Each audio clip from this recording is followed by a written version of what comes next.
আসসালামু আলাইকুম। আমাদেরকে নতুন পাসপোর্টটি হাই কোরিয়া ইমিগ্রেশন আপডেট করার জন্য যে কোনো একটি ব্রাউজারে প্রবেশ করতে হবে এবং সার্চ বক্সে গিয়ে হাই কোরিয়া লিখে সার্চ করতে হবে।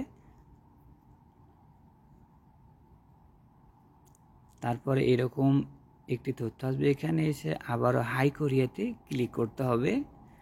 আমি যেহেতু মোবাইল দিয়ে করছি তাই ভার্সনটি মোবাইল রয়েছে, আমরা পিসিতে ক্লিক করে পিসি করে নিব।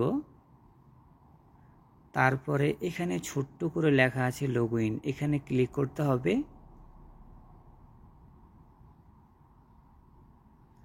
এখানে এসে আপনার আইডি এবং পাসওয়ার্ডটি সুন্দর করে বসিয়ে দিয়ে লগ ইনে ক্লিক করতে হবে।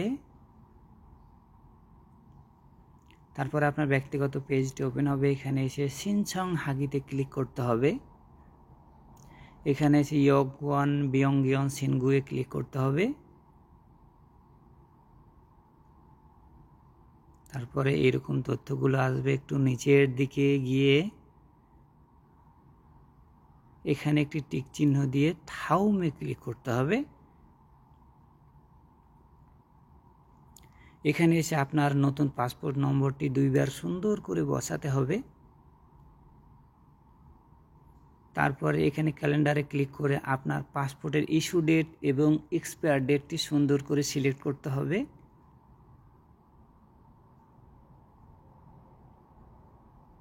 তারপরে এখানে এসে আপনার নতুন পাসপোর্টের একটি স্ক্যান কপি আপলোড দিয়ে থাউমে ক্লিক করতে হবে।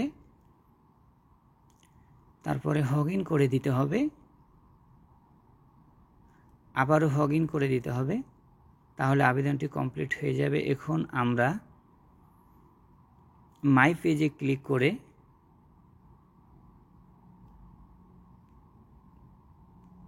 তারপরে জনস মেনু ওয়ানে ক্লিক করে আবেদনের প্রক্রিয়াটা দেখতে পারবো। অর্থাৎ এখানে সুন্দরভাবে আবেদনটি হয়েছে।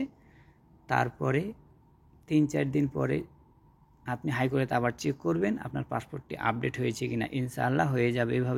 এভাবেই নিজে নিজে আপনারা রুমে বসে থেকে নিজের পাসপোর্টটি নিজে আপলোড দিতে পারবেন। আর ভিডিওটি যদি ভালো লেগে থাকে সাবস্ক্রাইব করে পাশেই থাকুন। ধন্যবাদ। আসসালামু আলাইকুম।